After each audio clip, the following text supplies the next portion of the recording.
Hello, and welcome back to Diecast Graveyard. My name is Paul. Thanks for joining me today.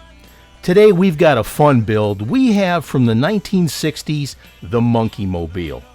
Now when I was a kid, everybody wanted this car, especially every young prepubescent boy wanted this car because it was so cool. This car was originally manufactured by a company called Huskey out of the UK. And later on, that same company was sold to the Corgi company, and they still make cars to this day. We're going to have a lot of fun with this. Go ahead, grab your favorite adult beverage, and if you don't drink, have a Coke or a coffee or a bottle of water or something, and sit back and relax as we do a Restomod on this 1960s Monkeemobile. Let's go ahead and get started with today's build.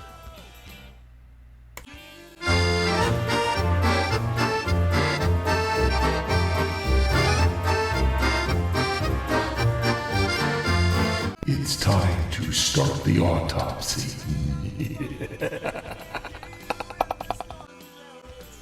I've already drilled out the post. Now this car is in pretty rough shape and we definitely have some repairs we're going to do.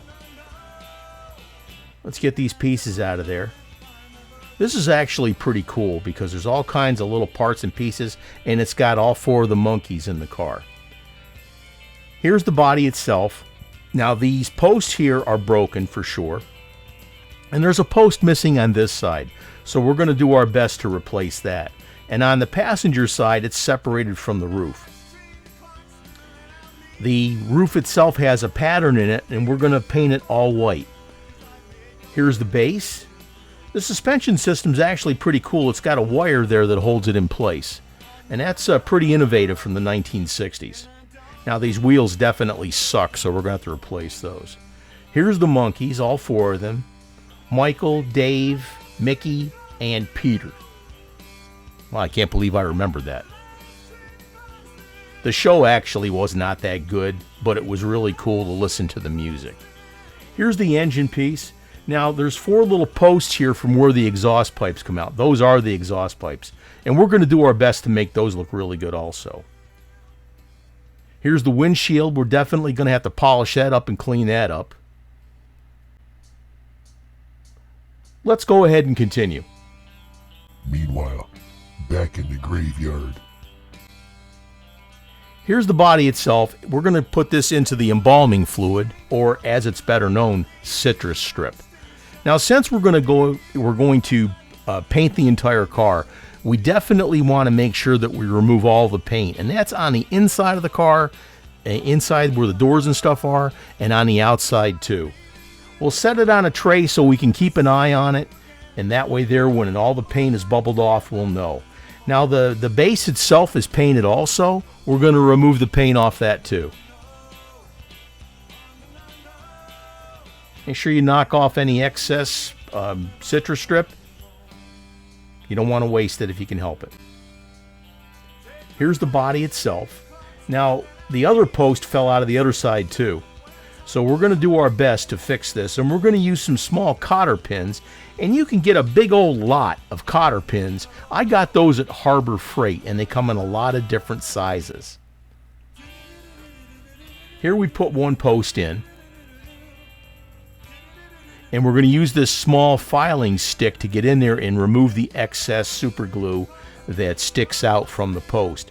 Now, one thing you have to be careful here is when the super glue is gummed up or boogered up like that, you remove too much, it'll fall back out again anyway.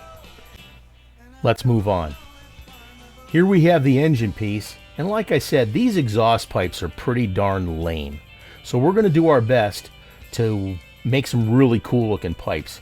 Here I've got this aluminum tube from K&S, and I'm going ahead to speed this up, and we're going to widen out the end to give it a flare on the end of it. We'll cut it to length, and then we'll glue it to those little posts that you saw on the engine piece for the car.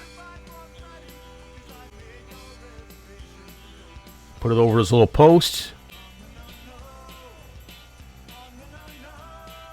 We'll have to get some glue on there to hold it, but there's the pipe, and that's how it'll look.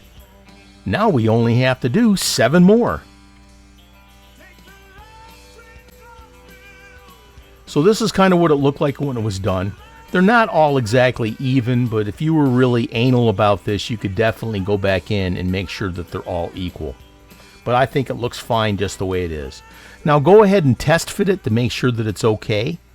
I wanted to make sure that those pipes cleared the body of the car. And yes, they do. But the other thing you need to consider here is, will it also be clear when you go to put the wheels back on? Very important there.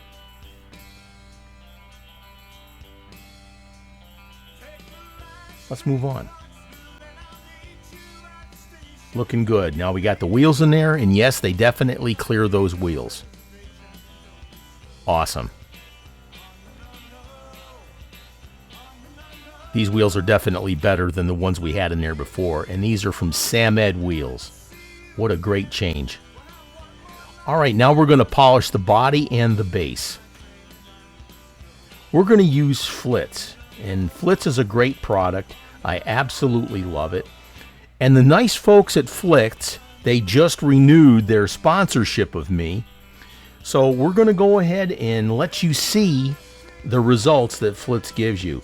Now also, if you want to get some Flitz, go to the Flitz website at flitz.com.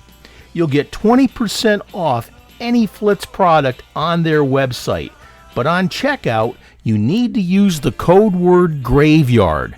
That will give you your 20% off. You don't have to use a lot of Flitz here. All you have to do is put a little bit. Now you can always put more on there if you need to, but it's awful hard to take it away. And if you put too much on there, all you're doing is wasting the product. Let's speed this up. Now's a great time to sit back and enjoy your adult beverage as you watch the polishing process here with Flitz.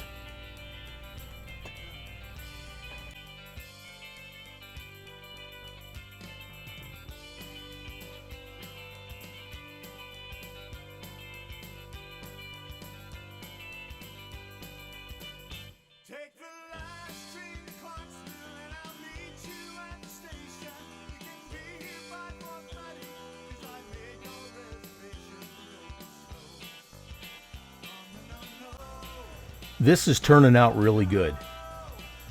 I love the Flitz. Now one thing here is I did have to rip out the post to put new posts in because they were at the wrong angle. So make sure you pay attention if you're doing a restoration or a Restomod. And there's today's tip from your Uncle Paulie.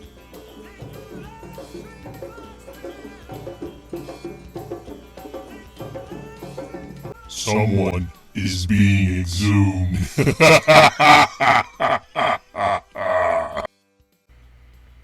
Here we're ready for some paint. Now instead of doing the red enamel on this or the opaque, we're going to paint it Spectra Flame Red.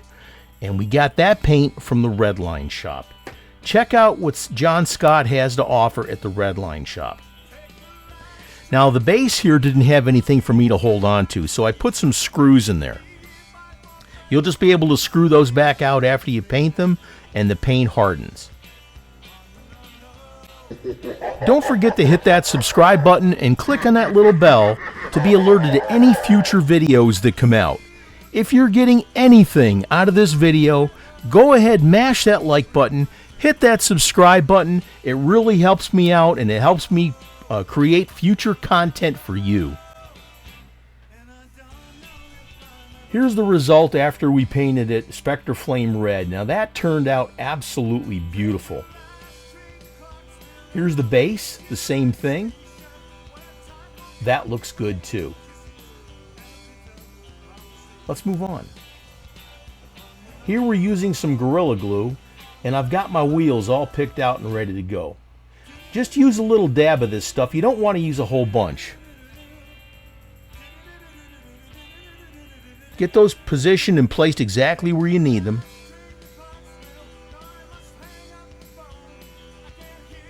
And then we're going to use this accelerator to dry that super glue. And again, don't use too much of the super glue because if you do, it'll get down around your wheels and the hubs, etc., and it'll freeze your wheels in place.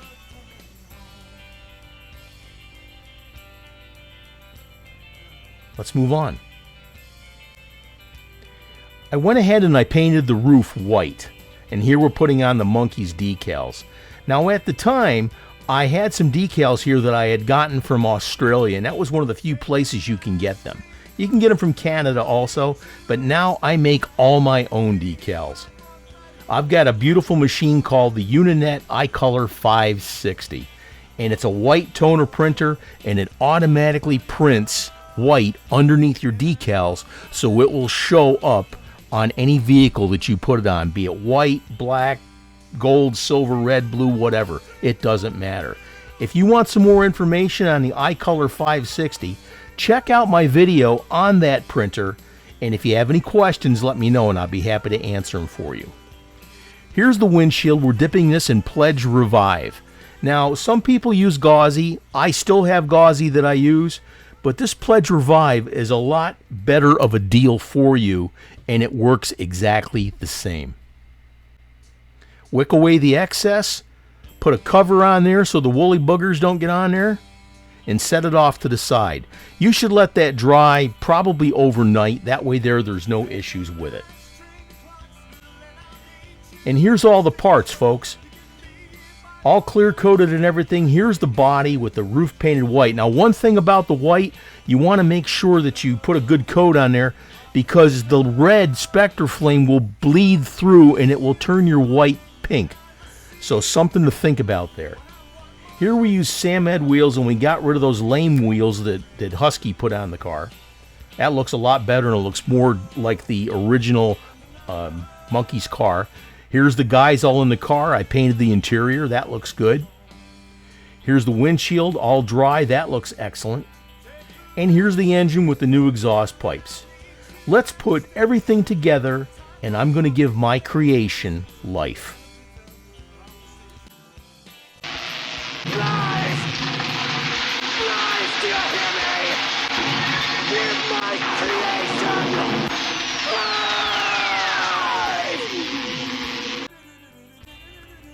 And here's what we started with. This 1960s era Monkeemobile from Huskey. It's a great car, and it definitely deserves to be restored and brought back to its original glory. But we modified the things that we wanted to here to make sure that it made the car look more like the version from the TV show. We took the car apart, we stripped it down, we painted it with beautiful Spectre Flame red from the Redline shop. We switched out the wheels with some wheels from Samed wheels, and they look a lot more like those original wheels anyway, you know, like I said, from the TV show. We took the engine out, we put new exhaust pipes on there, we painted the roof white, we painted the interior white, and we put those fantastic decals on the sides of the car. I had a lot of fun with this car, and I hope you enjoy it also. It was fantastic. And here's the result. Look at how beautiful this car turned out. Now, guys, as I tell you, guys and girls, as I tell you every video, you can do this too. Watch my videos. Follow along. I always tell you the products that I use. I give you the tips from Uncle Paulie, and you can do this. And if you have any questions, put them in the comments. I read every single comment, I promise you. Now, some of them I don't get back to because it's just like, hey, you know, it looks great or something like that. But if you're asking a question like, where did you get your wheels, or where did you get your paint from, or how do you do this, I will do my best to answer it for you. And this is fantastic, and I truly hope that you enjoyed this video today.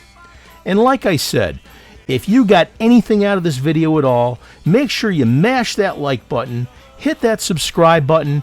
I'm getting super close to 10,000 subscribers, and man, I tell you, when we get to that point, we're going to have a big party. It's going to be fantastic, and we're going to give away a lot of prizes. My name is Paul with Diecast Graveyard. Thank you, and cheers.